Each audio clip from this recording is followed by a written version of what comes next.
I am happy to hear that people were excited about this. I've had a lot of discussions since about doing it on a lower end, and I've had a lot of feedback of people telling me that they're trying different things right now. So, just to get started, just to give you an overview of our Texas Distance Education Call Center.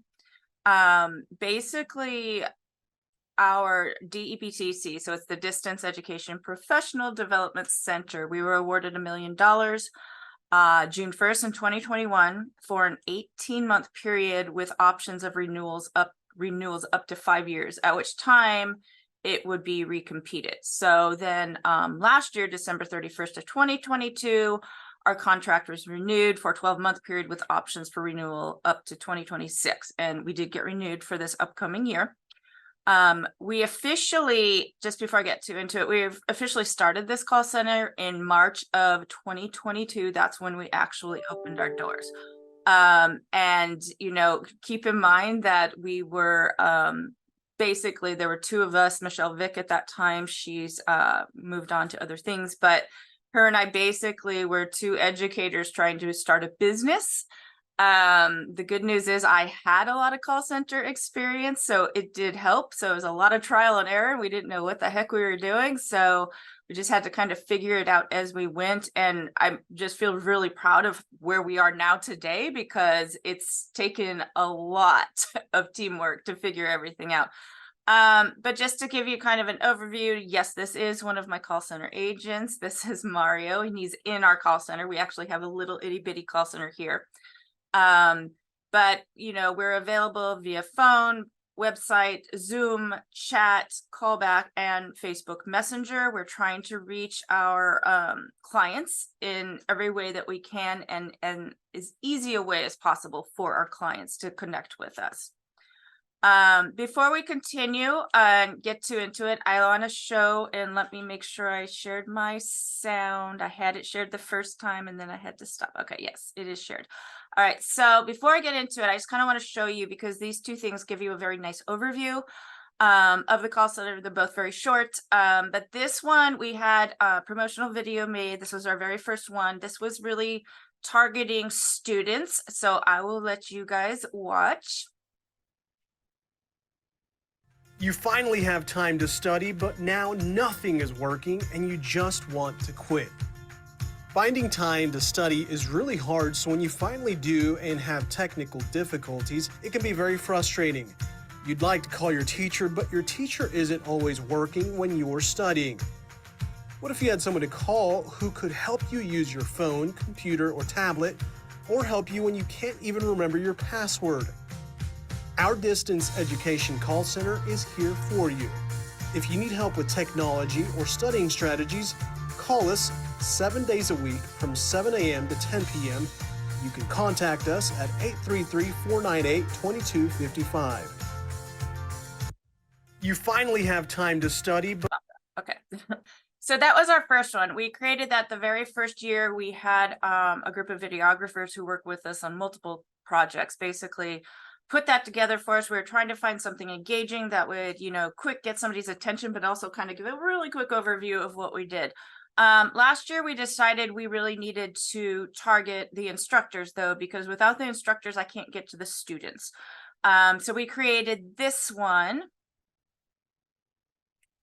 You're finally ready to integrate technology into your classes. But right as you begin your lesson, one of the 25 students attending your virtual class has technical difficulties while you are trying to teach.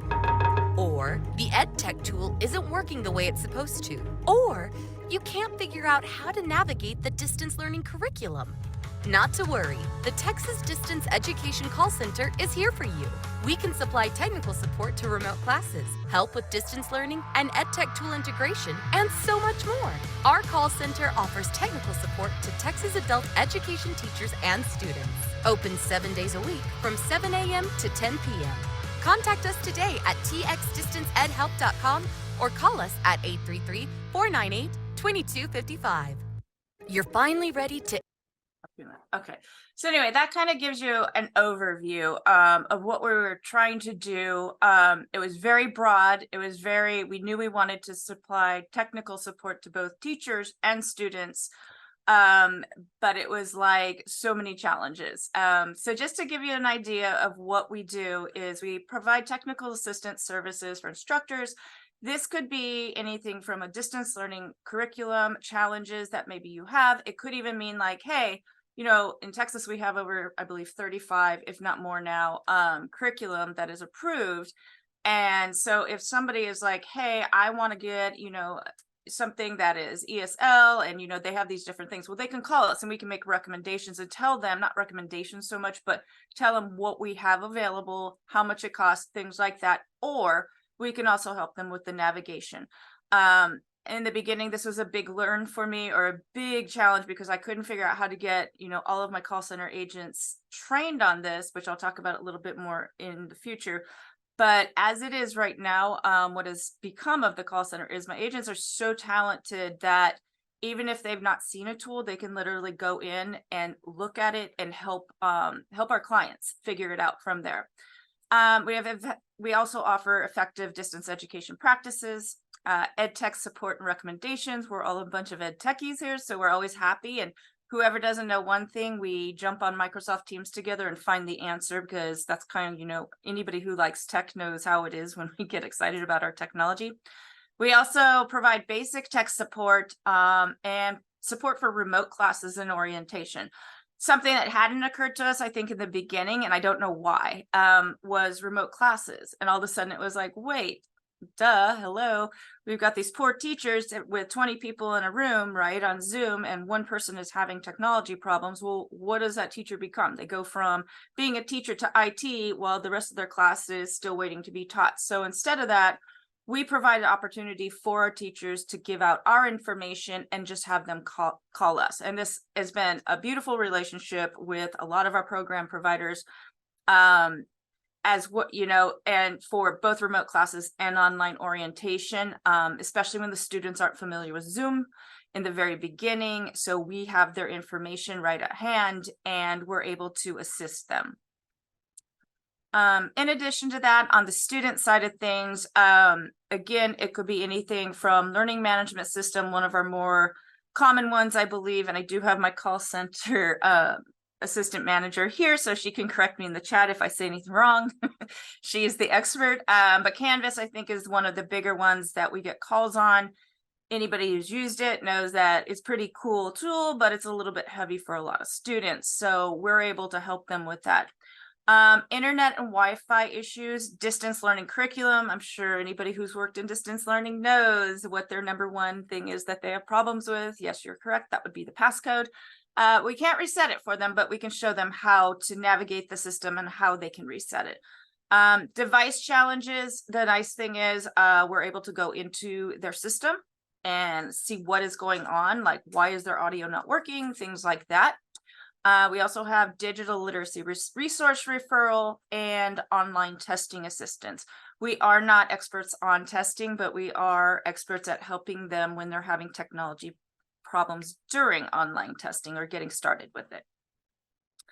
Additional services, we also offer Spanish speaking agents. So we try to have 2 people on every shift, and we try to make sure that one of those people is a Spanish speaking agent. This is another one of our agents, Melanie. She is a Spanish speaking agent. Now, if somebody calls that does not speak Spanish or English, then we have a third-party language service that we utilize that will basically call us both, and we do a 3-way.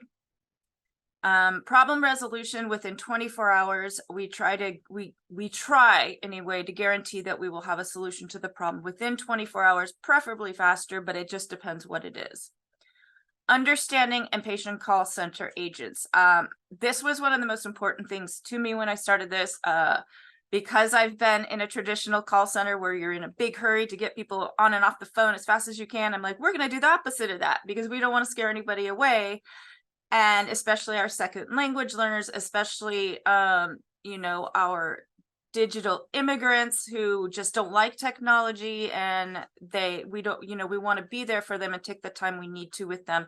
And the majority of my agents, I will say, are either in adult education or they're in education in some capacity. And we always try to follow up to ensure that the issues were resolved.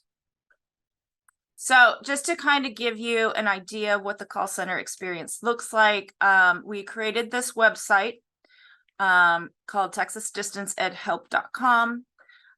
Basically, and I'll show that to you in just a moment, but basically what happens is the client goes to the website, chooses how they want to contact us. So it could be phone, chat, email, Zoom, or request a call back. And then a call center agent is ready to respond. So just to kind of show you what that website looks like, we had, again, our videographers / marketers are really what they've become to me. Creative Canon, we had them create this for us. The whole point of this was for it to be on a cell phone.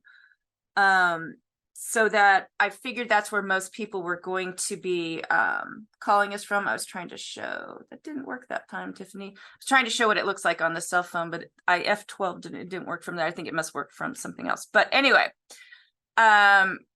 this is the website. One of the best things I think we did was right here. I can simply click on join us on Zoom and it takes them straight to a Zoom room. They don't have to do anything extra. And then the agents are right there ready to help them. So even if they call us, we end up redirecting us, usually probably 9 times out of 10, if I'm not mistaken, Rena, we usually redirect them on Zoom so that we can better help them, but they can also call us. Over here, we can chat. We have both English and Spanish support. In addition to over here, they can change the actual website from English to Spanish if they wanted to. And then in addition to that, other things that we have our videos are also on here. Callback options. Oh, I'm in Spanish now, so I can't even read it. But anyway, then we have our social media there. In addition to that, we do have educator resources, and there's probably quite a bit of our resources come from World Ed, of course. And then we also have student resources as well. And then we have might as well just show you our little Padlet of our call center agents. We kind of wanted to personalize it, and we're trying to really work on that more in this upcoming year. Of course, this is going to freeze right now because I'm on a presentation. But there's a Padlet that shows all of our call center agents and, kind of lets them know who they're talking to. But of course, my computer is going to freeze up on there. So to be continued. Can you drop did you already do it? Okay, I figured that. Rena's pretty on top of things. She's my assistant manager. So challenges, so many challenges, almost too many challenges in the beginning. So basically, as I stated before, we were basically educators starting a call center business, and so many things we had to tackle. Burnout being number one. There were only 2 of us, and our I believe that we were supposed to have the call center open by January of 2022, but we didn't even have a staff. And so Michelle and I were both basically trying to at least kind of have it open without burning ourselves out. I mean, we're open 7 days a week from 7 a.m. to 10 p.m. We might as well be open 24 hours a day. So we had to, put this together, try to be open somewhat and not burn out.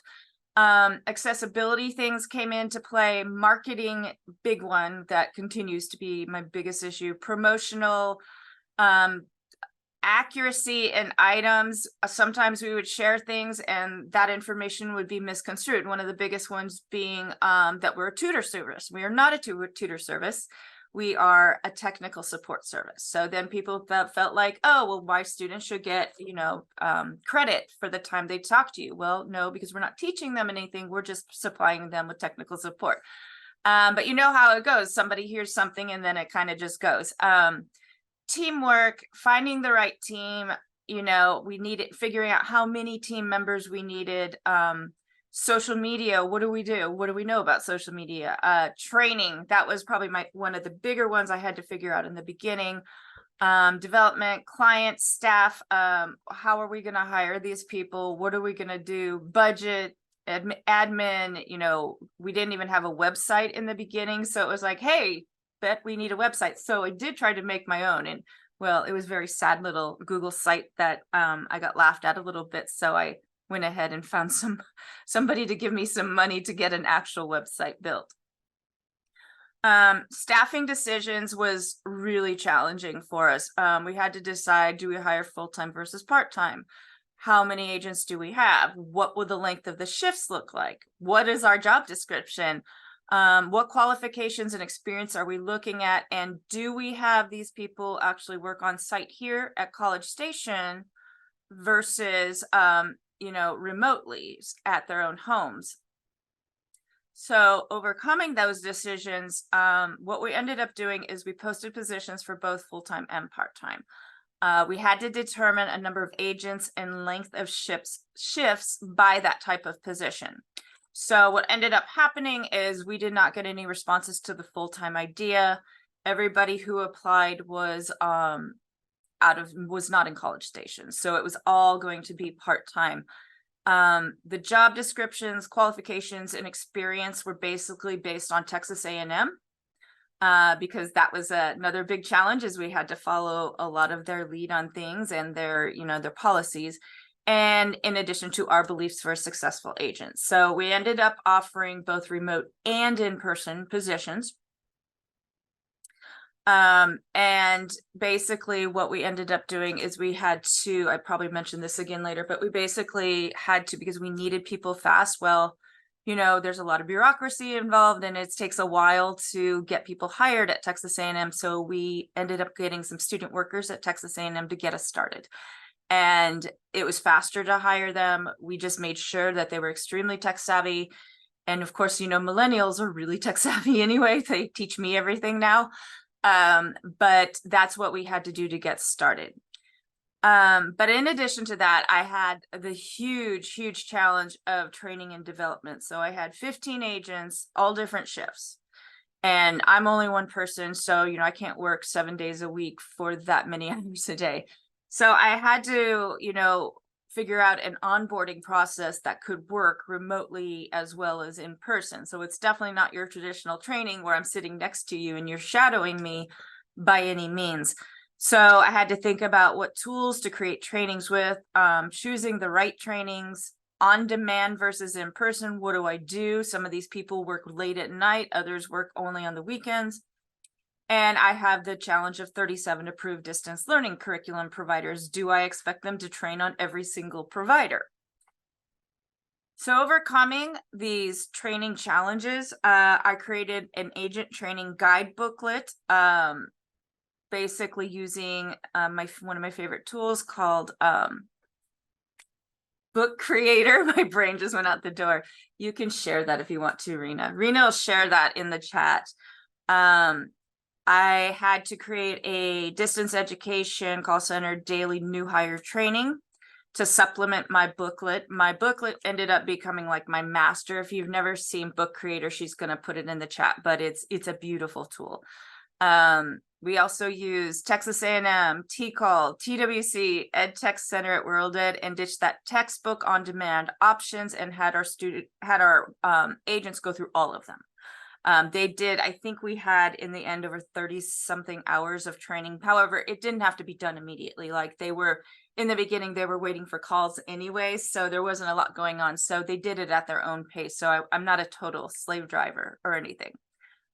We also tried this out. We didn't know what the best way to do it. So we ended up purchasing distance learning curriculum from most of the vendors. And then we assigned certain ones to certain agents with the intention of certain agents would become experts on certain ones. And we tried that out for a while. It wasn't the most realistic approach, though, to be honest with you. So what we ended up doing was, as of today, I kind of jumped there. So we ended up doing, as far as the curriculum went, is last year we only kept like the 5 that we got the most calls on, just to make sure that we knew how to use the curriculum and the navigation. But this year, I don't think we will be continuing renewal on that, because if it's something that's too difficult for us to figure out, then we would go ahead and do it. But for the most part, after actually single-handedly watching my agents and seeing what they're capable of doing, even having never seen something before, if they can access your computer, it's unbelievable the way they can just figure things out. So I feel that we were kind of wasting our money on that, but now we know, and it kind of helps. And then of course, if they don't know something and answer about anything, they can always come to me or anybody else. So we use Microsoft Teams pretty much religiously to communicate with each other. Management. So 15 agents working both remote and in person for 105 hours a week. That scheduling of that is a nightmare, which is why we hired Rena because it's a lot, because it's not like everybody's shifts stay the same every week. Some of them do, but a lot of them change because they have full-time jobs, or they're students, or other things, or it's summertime versus winter break and things like that. So the shifts are always changing. Fulfilling deliverables beyond the call center. So this wasn't our only project. This was just one of many projects that we do at the DEPDC.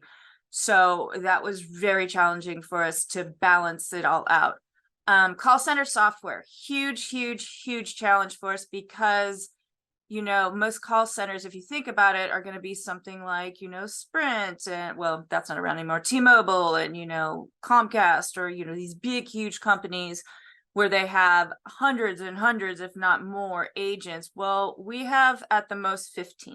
So the software is not built for something this small, and the software is super, let's just say not super user-friendly. So it's taken a lot of time and training and brain power and patience to kind of get us comfortable with it, and it was extremely challenging. I should also mention that in addition to 15 agents, I have approximately, and 15 is an approximation, it's the most we ever have, but in addition to that, we have approximately 15 contract workers that are available for us to help them when we're in a crunch. So basically like subs. Overcoming management challenges. We ended up utilizing Microsoft Teams, as I've mentioned many times. Well, as it turns out, Microsoft Teams has these things I didn't know existed. For instance, they have shifts in it. Well, when we hired Crystal, who is also on the call, she's a part of our call center as well.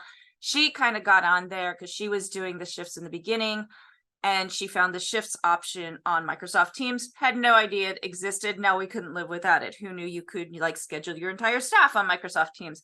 We also started playing around with the classes on there, mostly because somebody called the call center and asked about Microsoft Teams for Education. Again, no clue that existed.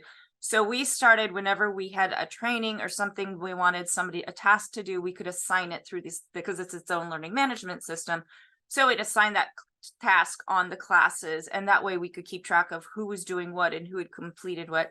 And we also use it as check-in. So whenever somebody logs in, we check in with each other to make sure that we know we're there, right before we get onto Zoom with each other. And this has been an amazing system. Again, this system did not develop because I'm a genius and knew to do that. It came about because I knew we needed something, but I didn't know what. And then the next thing I know, the call center agents kind of were just doing it on their own. Tiffany Lee, who is also on this call, she's one of our agents who's been around since the very beginning. It may have been her who came up with it. I didn't think everybody could get on it, so it was a learning experience. And yes, as I stated, we hired, the Texas A&M student workers for immediate staff. We hired an admin assistant and now an assistant manager, which has been, a very, very long process to get to that point, but that's where we are today. And then we are really trying to, keep everybody going. So we started, a little recognition certificates and Kudos digital as well as physical board, just to show you what my little digital board looks like. I wanted to make sure that everybody had an opportunity to see the different Kudos that are coming in. So we put it on a Padlet. Communication. We had to figure out the best way with client communication, real-time communication between agents, resolving open tickets, super difficult. It's like, does only one person work the ticket? Does the next person coming in work the ticket if it didn't get resolved? So just kind of figuring those challenges out and just keeping each other in the know of what's going on. Because, somebody might have called about something and then they might call later and I have no idea what they're talking about. So how do we keep that communication going and flowing when everybody's on a different schedule? and just helping each other resolve issues. So overcoming those communication challenges, as I stated, we created a website that helped us significantly. Instead of just throwing out, a phone number, the website enables us just to communicate with our clients so much more smoothly. Again, I use Microsoft Teams and Zoom for that real-time communication. And then we created a communication log using the class notebook on OneNote. So we keep that, and we keep everything we need in that notebook, so that, if, all of a sudden a program like Community Action here in Texas says, hey, we've got all these new orientations next week, here's the Zoom link in case the students get lost, we're going to refer them to you and you can help them from there. And that has turned into a beautiful thing. And marketing. Social media, which ones? Who's our audience? What do we know about social media? Social media is sometimes a job in itself quite often. So who's going to do it? Because Lord knows Michelle and I didn't have time. Presentations, who's going to present on this? Promotional marketing items, what can we send out? What can we provide to, the students, especially to get the word out, to get them using our call center, and preventing misinformation. So overcoming the marketing challenges, we ended up taking some of the ladies and gentlemen on our team, our call center agents, and we created a social media team. I think it started out as several. I think in the end it became 2 main ones, but that's okay. That's how we learn. Workshops, conferences, and staff presentations. We did anything and everywhere. If you had a staff meeting, invite us. If you had, anything, invite us. Conferences, I have done presentations on this call center so many times that now I've pawned it off to somebody else. I'm like, I can't possibly go out there one more time. We share promotional items. We have magnets, we have stickers, we have posters, we have spray. What do we have? Eyeglass spray. We have all sorts of things. But the most important thing to me was really the stickers, to put them on the students' notebooks or their phone or anything else. We played marketing videos. Also, when we do PD sessions in Texas, as people were in the waiting room, what we do is we'd play our little marketing videos in the waiting room. So kind of like a little bit of a commercial while they waited for the show to begin. And then I started the road show last year, thinking that it wouldn't get that many requests, thinking I could do it by myself. But quickly we found that didn't work. So we created a group of trainers for our road show. So we've been going across Texas, basically presenting and trying to really get to the teachers. So that's been my really big challenges. So many teachers, I'm sure as you all know, are part-time. They don't have time. They don't care about me on social media. As it turns out, they don't care that I'm presenting at noon on Wednesday because they don't have time for all of that. So we're trying to actually get to the teachers, and every time we do, our numbers go up. I'm almost done, I promise. It's like, I didn't know how I was going to get this in. Okay. And so the nice thing is about doing this now, as opposed to if you invited me a year ago, is we do have a little bit of data now, which, we're trying to like really keep up with it every month now, so we can share a little bit of that with you. We did have our biggest month was in October. We had 113 tickets resolved. It was our record month, so it was very slow getting to this point. So we had 113 tickets resolved, and of course, we were thanks to everybody who supported us. It was very exciting. But basically in September, we were at, and this is number of callers. So this is one of the main statistics that they ask us for, pieces of data that they ask us for every month, is how many individual callers. So not the ones who call again, just the callers themselves. So you can see in September of this year, we were at 92. In October, we were at 99. I was short from 100 by 1. And yes, I'm still a little bitter. I'm trying to move on from it, but I'm very goal oriented. So I knew it was going to happen too. So we got to 99 callers. And as of 11/14, we were at 36. I actually thought we would be a little bit lower because of the holidays. So I think today we were at 49 tickets and 44 callers. So we're doing pretty good for it being a holiday month. I do expect that's probably going to go down in the next week or so. And just a total tickets created, in August, we were at 68 for the month. In September, we were at 104, and then October, we were at 113. So we have shown growth, and, you know, we can also go back in and, you know, compare the data to last year, and we're at least double, if not triple, from where we were a year ago.